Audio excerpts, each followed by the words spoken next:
محترم و معزز سامعین کرام، السلام علیکم ورحمۃ اللہ وبرکاتہ۔ استقبال ہے آپ کا ہمارے یوٹیوب چینل اسلامک ڈیٹ پر۔ امید کرتا ہوں کہ آپ تمام حضرات خیر و عافیت سے ہوں گے۔ اللہ تعالیٰ آپ کو اپنے حفظ و امان میں رکھے۔ دوستو، آج 17 مارچ 2022 اور جمعرات کا دن ہے۔ چاند کی تاریخ آج 13 ہے۔ اسلامی مہینوں کے اعتبار سے یہ مہینہ شعبان المعظم کہلاتا ہے۔ یہ عبادت و مغفرت کا مہینہ ہے۔ اس ماہ مبارک کی عظمتیں اور برکتیں بے شمار ہیں، اور کل الحمدللہ شب برات ہے۔ اس رات میں یعنی شب برات کے تعلق سے افراط و تفریط کا معاملہ پایا جاتا ہے۔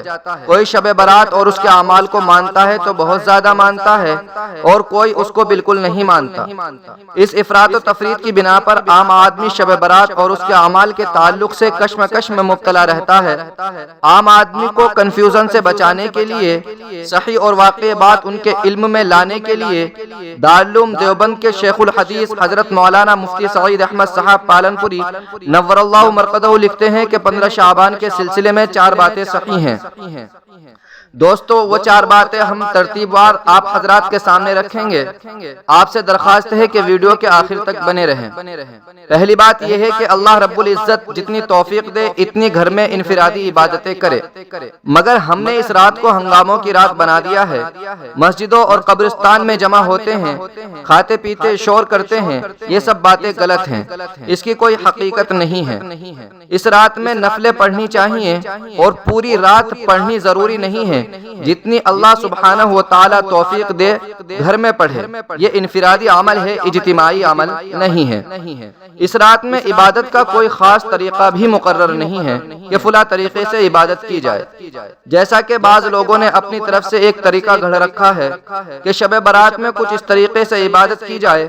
مثلا پہلی رکعت میں فلاں سورت اتنی مرتبہ پڑھی جائے، دوسری رکعت میں فلاں سورت اتنی مرتبہ پڑھی جائے۔ اس کا کوئی ثبوت نہیں ہے، یہ بالکل بے بنیاد بات ہے، بلکہ نفلی عبادت جس قدر ہو سکے وہ اس رات میں انجام دی جائے۔ نفل نماز پڑھیں، قرآن کی تلاوت کرے، ذکر و اذکار کرے، تسبیحات پڑھے، دعائیں کرے۔ یہ ساری عبادتیں اس رات میں کی جا سکتی ہیں، لیکن عبادت کا کوئی خاص طریقہ ثابت نہیں ہے، کوئی خاص طریقہ مقرر نہیں ہے۔ دوسری بات یہ ہے کہ اگلے دن روزہ رکھے۔ یہ روزہ مستحب ہے۔ کیوں؟ اس لیے کہ حدیث کے سارے ذخیرے میں اس روزے کے متعلق صرف ایک روایت ہے، لیکن یہ روایت بھی ضعیف ہے۔ لہٰذا اس روایت کی بنا پر شب برات کے روزے کو سنت یا واجب کا درجہ دینا درست نہ ہوگا۔ کیوں؟ اس لیے کہ ضعیف روایت سے استحباب کا عمل ثابت ہوتا ہے، لہذا شب برات کا روزہ رکھنا مستحب ہوگا، نہ کہ سنت یا واجب۔ اس لیے کہ ضعیف حدیث سے جو عمل ثابت ہوتا ہے اس کو استحباب کا درجہ دیا جاتا ہے، سنت یا واجب کا درجہ نہیں دیا جاتا ہے۔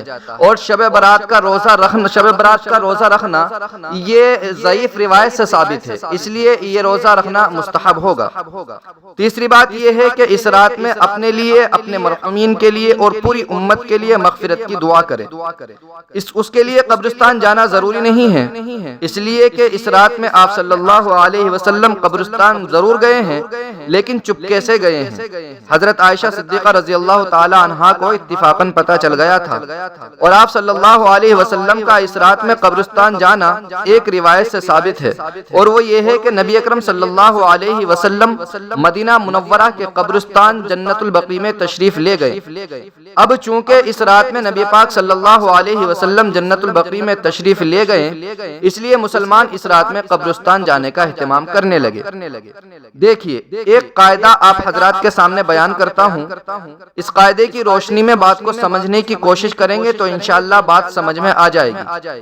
قاعدہ یہ ہے کہ جو چیز نبی پاک صلی اللہ علیہ وسلم سے جس درجے میں ثابت ہو اسی درجے میں اس کو رکھنا چاہیے، اس سے آگے نہیں بڑھنا چاہیے۔ لہٰذا ساری زندگی میں آپ صلی اللہ علیہ وسلم سے ایک مرتبہ جانا مروی ہے کہ آپ شب برات میں جنت البقیع تشریف لے گئے۔ اب چونکہ ایک مرتبہ جانا مروی ہے، لہٰذا تم بھی زندگی میں ایک مرتبہ چلے جاؤ تو ٹھیک ہے، لیکن ہر شب برات میں جانے کا اہتمام کرنا، اس کا انتظام کرنا اور اس کو ضروری سمجھنا، اس کو شب برات کے ارکان میں داخل کرنا اور اس کو شب شب برات کا لازمی حصہ سمجھنا اور یہ سمجھنا کہ اس کے بغیر شب برات نہیں ہوگی، یہ اس کو اس کے درجے سے آگے بڑھانے والی بات ہے۔ اس رات میں آپ صلی اللہ علیہ وسلم نے قبرستان جانے کا کوئی حکم بھی نہیں دیا، اس لیے ہمارے یہاں جو تماشے ہوتے ہیں وہ سب غلط ہیں۔ چوتھی بات یہ ہے کہ جن دو شخصوں کے درمیان لڑائی جھگڑا اور اختلاف ہو وہ آپس میں صلح و صفائی کر لے، اگر صلح و صفائی نہیں کریں گے تو بخشش نہیں ہوگی۔ یہ چار کام اس رات میں ضعیف حدیث سے ثابت ہیں، اور ضعیف کا لحاظ اس وقت نہیں کیا جاتا جب سامنے صحیح حدیث موجود ہو۔ صحیح حدیث کے مقابلے میں ضعیف حدیث کو نہیں لیا جاتا، لیکن اگر کسی مسئلے میں ضعیف حدیث ہی ہو، اس کے مقابلے میں صحیح حدیث نہ ہو، تو استحباب کے طریقے پر ضعیف حدیث لی جاتی ہے۔ اور ایسا یہی ایک مسئلہ نہیں ہے بلکہ بہت سارے مسائل ہیں جن میں ضعیف حدیث ہے، جیسے صلاۃ التسبیح کی 11 روایتیں ہیں اور سب ضعیف ہیں۔ البتہ ضعیف حدیث سے سنت اور واجب کے درجے کا عمل ثابت نہیں ہوتا، استحباب کے درجے کا حکم ثابت ہوتا ہے۔ پس صلاۃ التسبیح پڑھنا مستحب ہوگا۔ اسی طرح 15 شعبان کے بارے میں جو روایت ہے وہ بھی ضعیف ہے، اس لیے ان سے بھی استحباب کے درجے کا عمل ثابت ہوگا، لہذا احادیث میں بیان کیے گئے چاروں کام مستحب ہوں گے۔ ناظرین کرام، ہم امید کرتے ہیں کہ یہ ویڈیو آپ کو پسند آئی ہوگی۔